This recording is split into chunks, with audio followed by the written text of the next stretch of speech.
நல்லக்கண்ணு எடுத்துட்டீங்கன்னா அவரோட தலைமறை வாழ்க்கையில வந்து ஒரு திருநெல்வேலி மாவட்டத்தில் போகாத இடமே கிடையாது. அது அரசாங்கம் கொடுத்த வீட்டில் தான் அவர் இருந்தார். ஆக்சுவலாக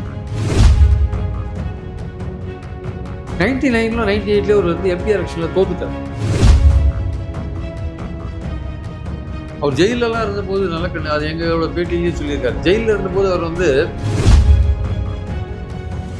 சார் எவ்வளோ பெரிய மனசு சார் அவருக்கு. 1 கோடி ரூபாய் கட்சி நன்கொடை கொடுக்குது, திருப்பி கொடுக்குறாரு சார். அப்புறம் ரெண்டாவது அவருடைய ட்ரெஸ்ஸை பற்றிலாம் ரொம்ப கவலைப்பட மாட்டார். எளிமையாக இருப்பார். அந்த வேஷ்டி அழுக்காக இருக்கிறத பற்றியோ இல்லை சார் நான் 96 தான் சார் முதல் முறையாக ஓட்டு போட்டேன் அப்படின்னாரு. ஏன் சார் நாங்கள் பார்லிமெண்ட்டுக்கு போய் தான் வேலை செய்யணுமா, இங்கேருந்து நாங்கள் வேலை செய்யக்கூடாதா அப்படின்னாரு. திரையில் வந்து நம்ம அரசியல்வாத தலைவர்களை தேடிட்டு இருக்கோம்ல, அந்த போக்கு ஆக்சுவலாக மாறணும்.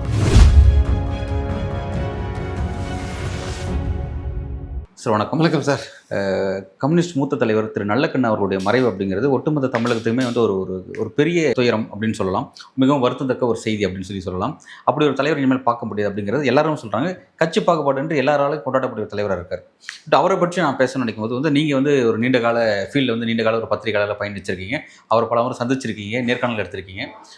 அவரை பற்றின நினைவுகள் அப்படின்னா உங்களுக்கு என்ன நினைவு வருது சார்? இல்லை அதாவது வந்து நினைவுகள்லாம் வந்து ஒரு பல நாட்கள் அவரை சந்தித்து பேசினதில் ஒரு பேட்டிக்காக சந்திக்கிறதுன்றது ஒரு விஷயம், பத்திரிகையோட பேட்டிக்காக சந்திக்கிறதுன்ற ஒரு விஷயம். அப்புறம் வந்து அந்த அவங்க ஆஃபீஸ் சைடு போகும்போது உள்ளே போயிட்டு ஹலோ சொல்லிவிட்டு ஒரு சாதாரணமாக பேசுகிறதுன்ற ஒரு விஷயம். ஸோ இந்த மாதிரி பல தடவை அவரை சந்திக்கிறதுக்கு வாய்ப்பு கிடச்சிருக்கு. அதாவது வந்து ஒரு செய்தியாளராக போய் பேட்டி காண்றது அப்படின்றது அது ஒரு விஷயம். ஒரு சாதாரணமாக போய் பார்த்து அவர்கிட்ட போய் பேசி ஒரு ஆஃபீஸ் அந்த சைடு போகும்போது அவர் உள்ளே போய் ஆஃபீஸில் போய் பார்த்து என்ன சார் எப்படி இருக்கீங்க சார் என்ன ஏதுன்னு பார்த்து பேசும்போது ஒரு விஷயம். அந்த மாதிரி பல்வேறு சந்தர்ப்பங்களில் அவரை பார்த்து பேசக்கூடிய வாய்ப்புகள் எனக்கு கிடச்சிருக்கு. அதனால் வந்து ஒவ்வொரு தடவையும் நான் பார்க்கும்பொழுதும் வந்து எனக்கு அவரை ஆச்சரியப்படுத்துகிற ஒரு விஷயம் வந்து அவருடைய எளிமையான ஒரு விஷயம்தான். ஒரு எளிமை அவரோட.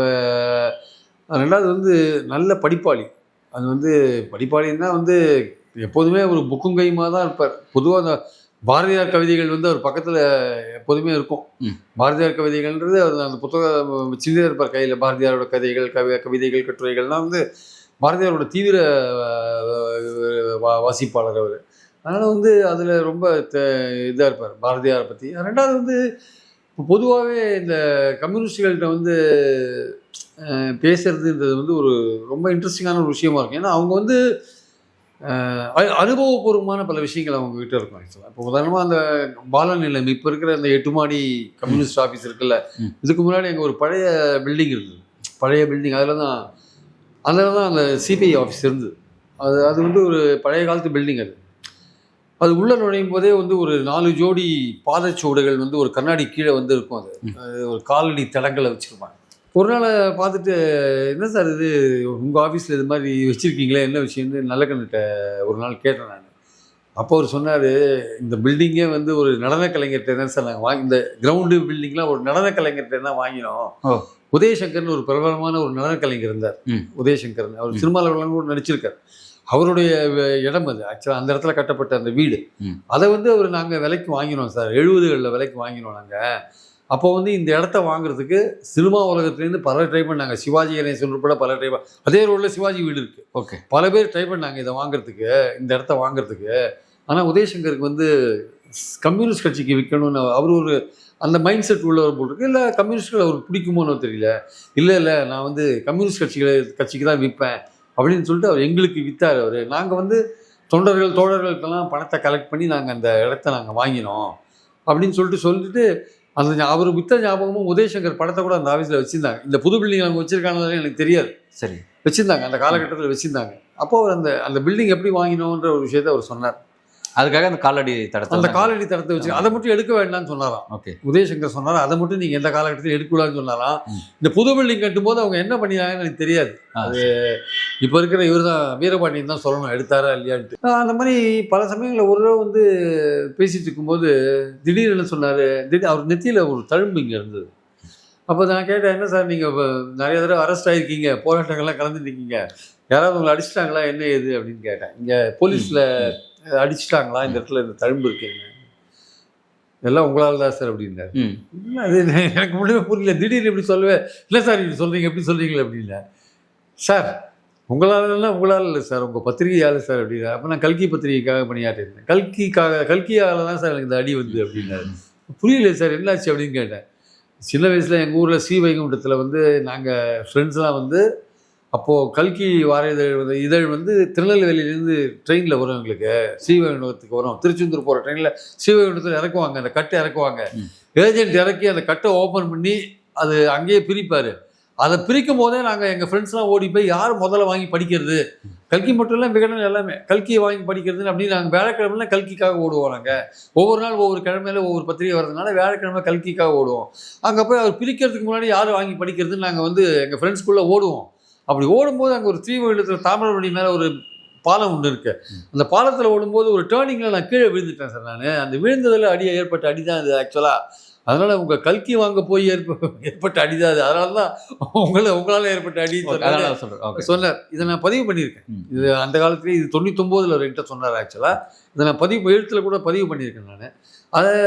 அதாவது எதுக்கு சொல்ல வரேன்னா, அந்த காலகட்டத்திலேயே வந்து அவர் ரொம்ப படிப்பாளியாக இருந்திருக்கார். அவர் இன்னொரு விஷயமும் சொன்னார். அவருடைய வாழ்க்கையை சுருக்கமாக நான் பதிவு பண்ணியிருக்கேன். அவர் அவங்க ஊர் வந்து ஒரு 108 திவ்ய தேசங்களில் ஒரு வைஷ்ணவ தலம் அது ஆக்சுவலாக ஸ்ரீவைகுண்டம்.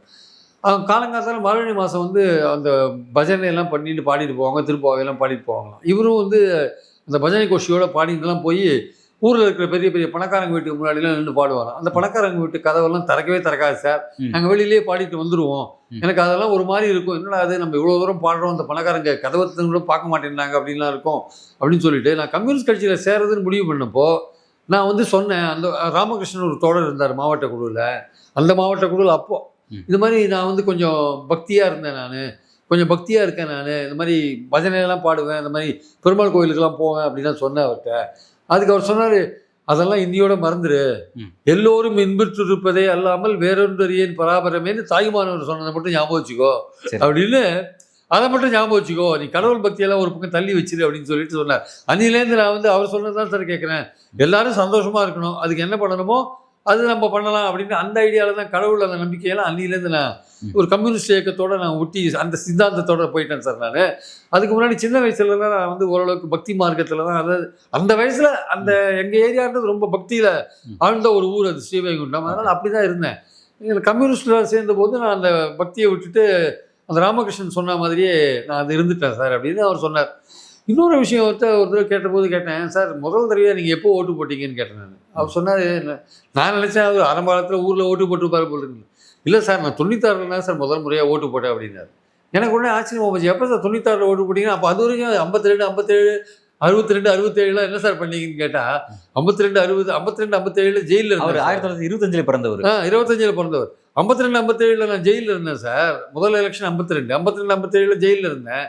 62, 67 இந்த மாதிரி 71 இதெல்லாம் இந்த எலெக்ஷன்ஸ் எல்லாம் வந்து நான் சென்னையிலே கிடையாது.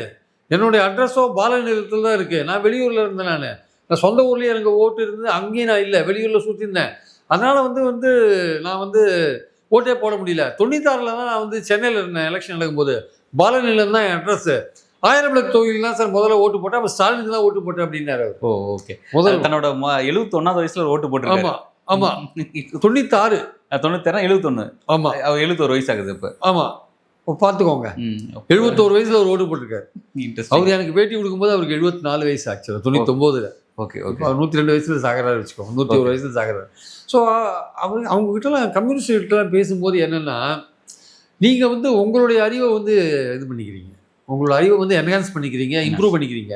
அதாவது நீங்கள் ஒரு பேட்டின்னு போய் ஒரு விஷயத்தை அவர்கிட்ட கேட்டு அவர் ஒரு பதில் சொல்லி, இப்போது நீங்கள் 2003 ஜெயலலிதா ஆட்சியில் இருக்காங்க. அந்த 1.5 வருஷம் ஆட்சியில் வந்து 2002 வந்து ஆசிரியர்கள் அரசு ஊழியர்கள்லாம் ரொம்ப கொடுமைப்படுத்திட்டாங்க அந்த அம்மா. அதனால தான் 2004 தோத்தாங்க.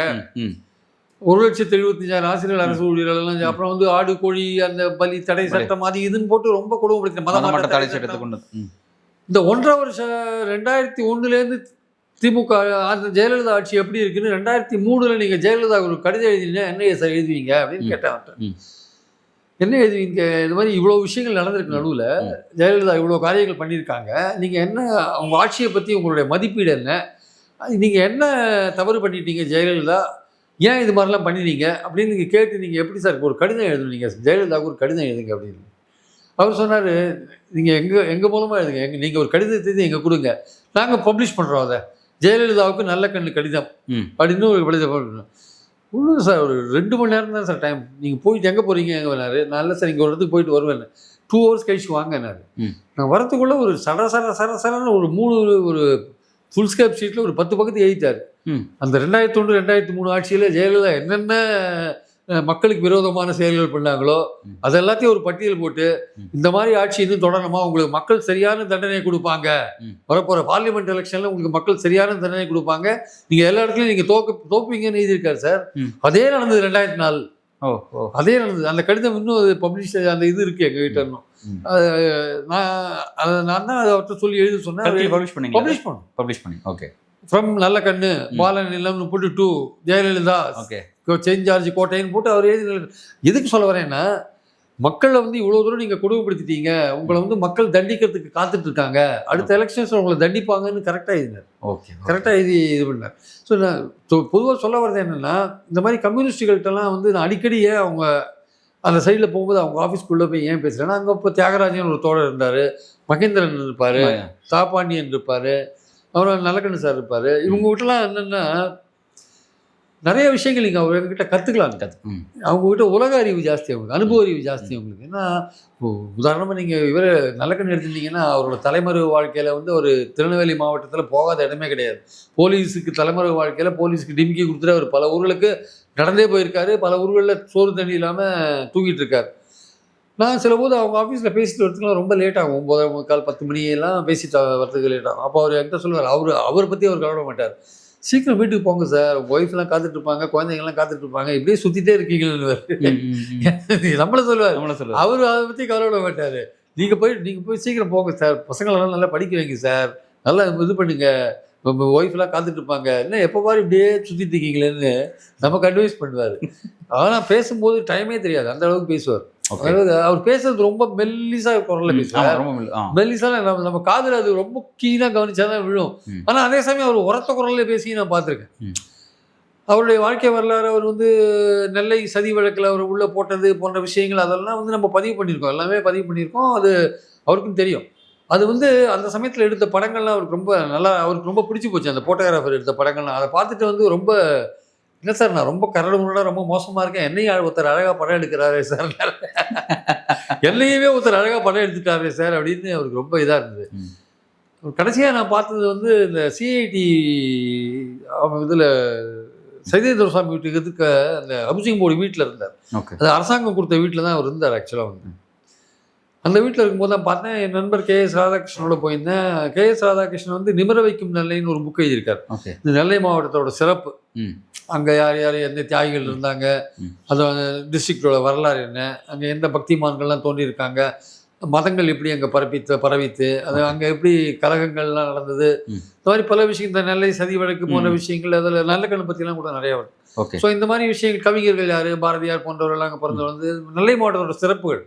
அவர்கிட்ட போய் கேட்டபோது அவர், அப்போ நாங்கள் போனபோது அந்த புக்கில் இருந்து கொஞ்சம் நிறைய பர்டிகுலர் சேர்க்கலாம் அப்படின்னு அவர் பல விஷயங்கள்லாம் சொன்னார். நெல்லை மாவட்டத்தில் வந்து அவர் கால்படாத கிராமமே இல்லைன்ற மாதிரி அவர் சொன்னார் அவர்.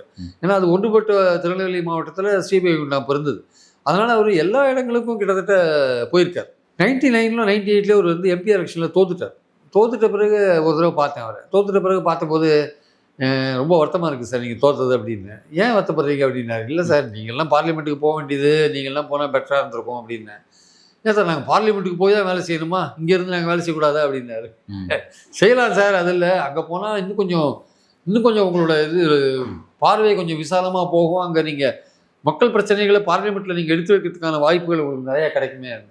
சார் நீங்கள் சொல்கிறீங்க அதெல்லாம் கரெக்டு தான் சார், இங்கே நீங்கள் மக்கள் மத்தியில் வேலை செய்கிறது இருக்கிற ஒரு உற்சாகம் வந்து அங்கெல்லாம் கிடைக்காது சார். முதல்ல வந்து அது பெரிய ஒரு அட்ராக்ஷனாக இருக்கும், பட் இங்கே நீங்கள் பீப்புள் மத்தியில் வேலை செய்கிறது அது ஒரு என்டையர்லி வித்தியாசமான விஷயம். இந்த அடித்தட்டு மக்களுக்கு வேலை செய்கிறதுன்னு ஒரு கை அப்படி காமிச்சார்.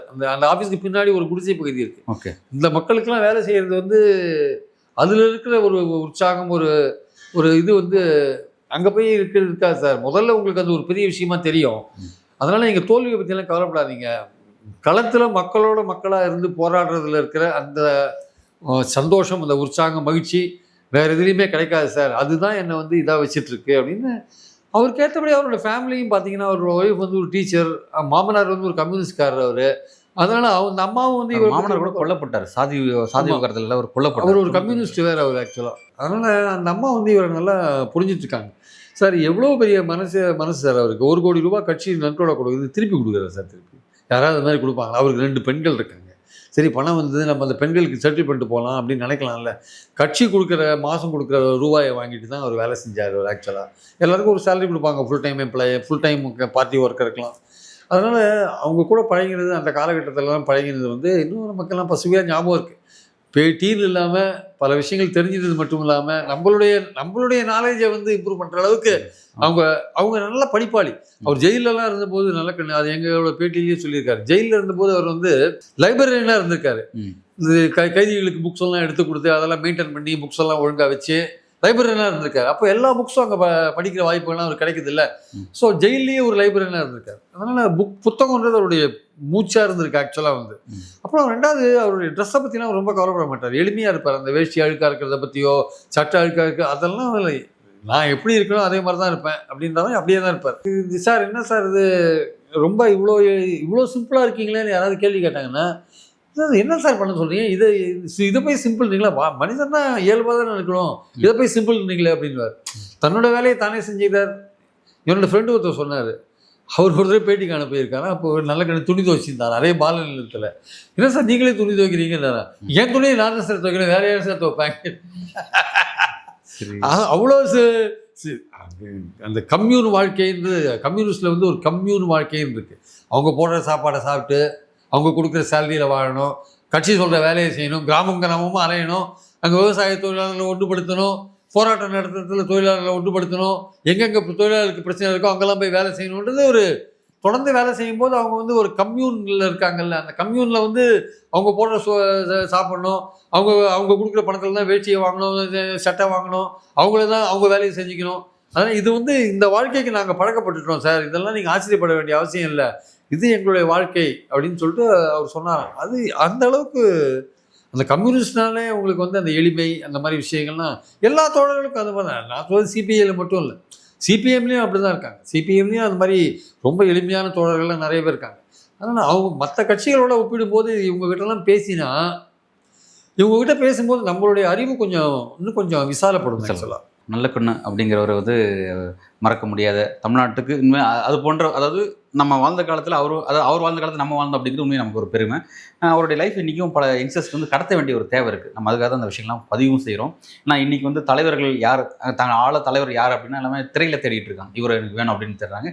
அந்த மாதிரியான காலகட்டத்தில் இன்றைக்கி வந்து அப்படி தேடாதீங்க, இப்படி ஒருத்தர் வாழ்ந்துட்டு போயிருக்காரு அப்படிங்கிற ஒரு காட்சியை நம்ம பதிவு செய்யலாம். அதுக்கு நல்லக்கண்ணு இறந்த போது எப்படி அப்துல் கலாம் இறந்து போன போது ஈவன் எளிய மக்கள் கூட பல கிராமங்களில் அவரோட படத்தை வச்சு அஞ்சலி செலுத்தினாங்களோ, அந்த மாதிரி நல்லக்கண்ணு இறந்தபோது அன்றைக்கி நிறைய ஒரு பார்ட்டிக்கே சம்மந்தப்படாதவங்க கூட ஒரு நல்ல மனிதர் இறந்து போயிட்டாரு, நல்ல அரசியல்வாதி இறந்து போயிட்டாரு, அவர் வந்து எல்லோருக்கும் ஒரு உதாரணமாக இருக்கார்.